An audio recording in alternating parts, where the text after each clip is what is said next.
Everyone, welcome back to my channel. मी प्रियंका तुमचं सगळ्यांचं माझ्या चॅनलवरती स्वागत करते आहे.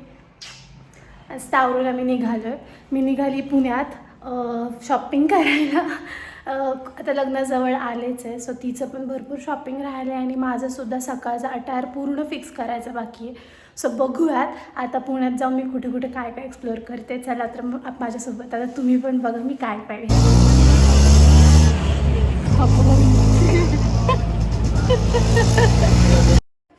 सो मी बहिणीला गावावरून बोलवलं होतं आणि मी ऑलरेडी पुण्यात पोचले होते. तिच्याबरोबर पप्पासुद्धा आले होते. इथं आम्ही मनीष मार्केटमध्ये घुसलो होतो पहिलं. सो आम्हाला काही रिटर्न गिफ्ट्स घ्यायचे होते.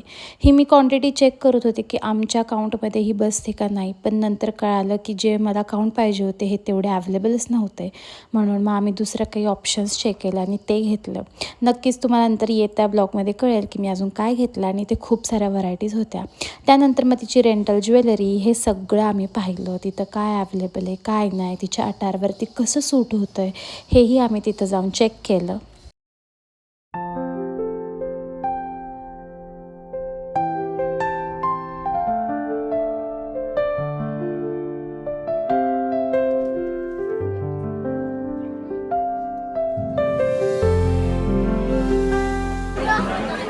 त्यानंतर मी तुम्हाला म्हणलंच की माझा सकाळचा अटायर पूर्ण राहिला होता. तो मी त्या म्युच्युअलमध्ये बघताना गर्दी ह्या गर्दीत मी काही जास्त शूट नाही केलं, कारण सॅटर्डे ऑलरेडी होता आणि खूप गर्दी होती पुण्यामध्ये. जितके क्लिप्स भेटले तितके मी घेतले.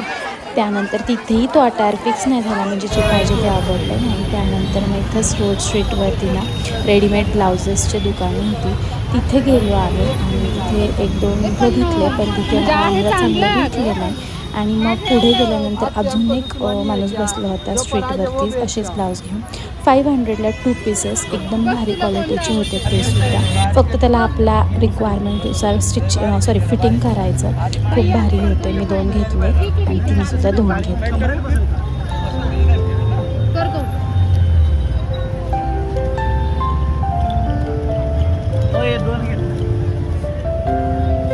हे ब्रँड मी हा बघ काय करू, छान आहे कलर. मी हाच घेतलाय सेम. आणि क्रीम घेऊ का स्किन कलर घेऊ? टी शर्ट घ्या, टी शर्ट नाही. सो आजच्या दिवसात तिचं जेवढं काम होतं ते पूर्ण झालं आणि माझं आहे तसंच बाकी राहिलं. सो तिचं पूर्ण ज्वेलरी, तिचे अटायर्स हे सगळी कम्प्लीटपणे पूर्ण झाले होते. तिची सगळी शॉपिंग. फक्त माझं पेंडिंग राहिलं आणि इथं मस्त मी त्यांच्यासोबतच घरी जायला निघाले, कारण म्हणजे ऑलरेडी संडे होता दुसऱ्या दिवशी. मग हार्दिकला पण भेटायचं होतं, त्यामुळे मी इथूनच निघाले. आणि इथं जाता मी हाच विचार करत होते की आता कसं माझं करायचं शॉपिंग, म्हणजे या गोष्टीसाठी परत मला पुण्यातच यावं लागणार.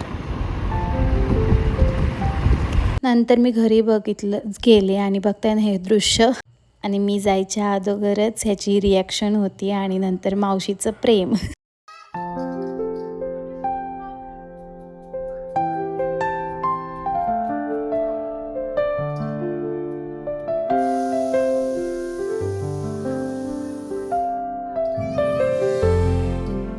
हे असं काही सीन असतो. मी आल्यानंतर पूर्ण 10 मिनटं असा मला चिटकून असतो, बडबड करतो त्याच्या भाषेमध्ये आणि असं चिटकून बसतो मला.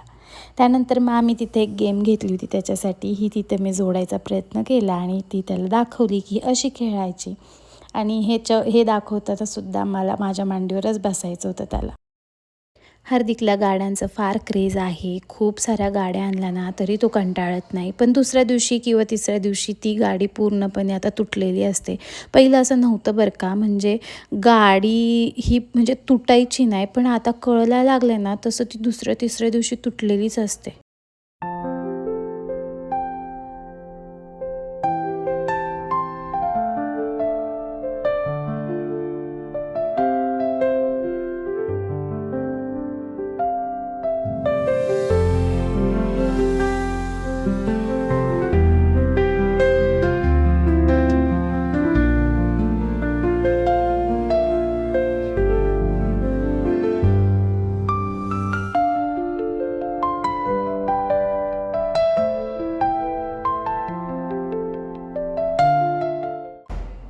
त्यानंतर मी रात्री काही शूट केलं नाही, जेवलं आणि झोपून घेतलं. त्यानंतर मग इथं दुसरा दिवस होता आणि दुसऱ्या दिवशी आम्हाला अक्षता बनवून घ्यायच्या होत्या. याचीच इथे तयारी चालली होती पूर्णपणे.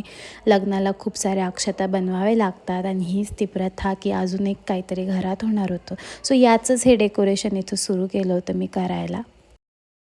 आपल्या संस्कृतीत अक्षता खूप इम्पॉर्टंट मानले जातात. अक्षत म्हणजे त्याला तडा गेला नाही, पूर्ण आणि अखंड. लग्नात अक्षता टाकण्याचा अर्थ पण असा असतो की नवरा नवरीचं नातं नेहमी अखंड असंच मजबूत राहावं. त्यांना आयुष्यात सुख, समृद्धी, आशीर्वाद मिळो.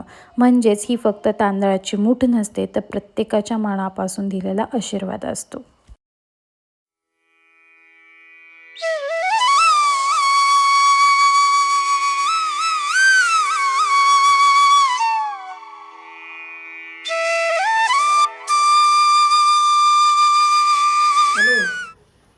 अशाच छोट्या छोट्या रिच्युअल्समुळे ना लग्न स्पेशल बनतं आणि फॅमिलीसोबत ना हे आयुष्यभराचे मुवमेंट्स राहतात.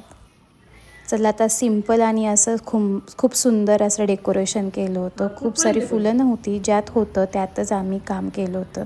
कारण माझ्या मते भावना मोठ्या असतात आणि डेकोरेशन नाही.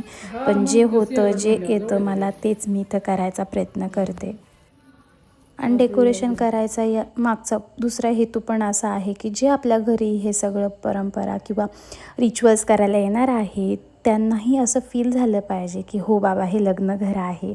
चला तर इथे मी सगळ्या ह्या ताटांवरती सुद्धा अशी नावं लिहून घेतली होती वहिनींनी आणि मामींनीसुद्धा.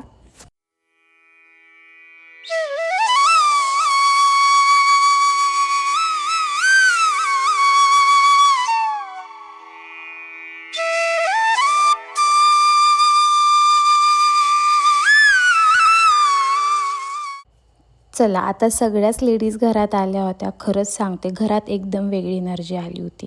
दार उघडताच सगळ्यांच्या चेहऱ्यावरती एक उत्साह होता. कोणी म्हणते काय मदत करू, कोणी म्हणते किचनमध्ये जाते, कोण सरळ गप्पाच मारायला बसते. लग्न म्हटलं की असंच असतं बघा, एकट्याचं काम नसतं, सगळ्यांचं मिळून असतं. चला मला हे फार पर्सनली आवडतं आणि हेच इथं आम्ही गणपतीची स्टार्टिंगला पूजा केली आणि सगळ्या अक्षता छान मिक्स करून घेतल्या आणि नंतर त्या भरायलासुद्धा लागलो.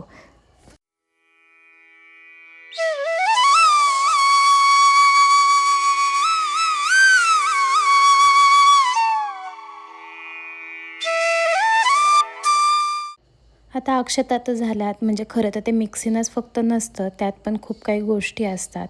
कोणी शांतपणे काम करते, तर कोण गप्पा मारते, कोणी काय टिप्स देते, तर कोण काय मिक्स करते, असं तसं.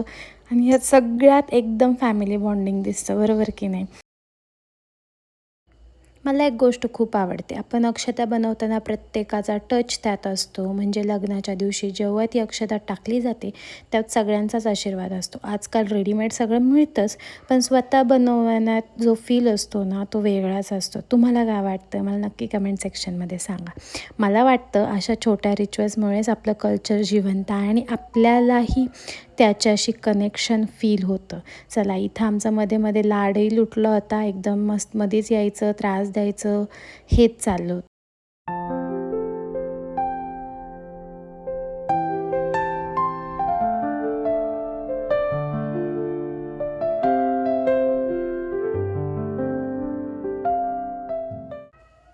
ऑनेस्टली हे मुवमेंट्सना आपण किती बिझी असलो ना तरीही मिस करायला नकोच नाही का. कारण हे असल्यानंतर आठवणी खूप स्पेशल वाटतात.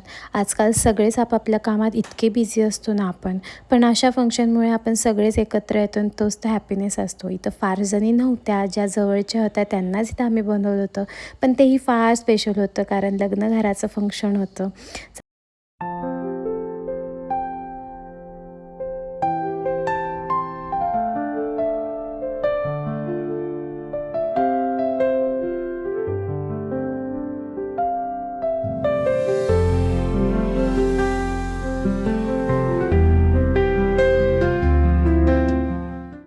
चला इथेच मी माझा ब्लॉग एंड करते. तुम्हाला व्हिडिओ आवडला असेल तर लाईक, शेअर, कमेंट करायला विसरू नका. चॅनलवरती नवीन असाल तर नक्की सबस्क्राईब करा. भेटूया आपण अशाच न्यू ब्लॉगमध्ये. Till then bye, take care.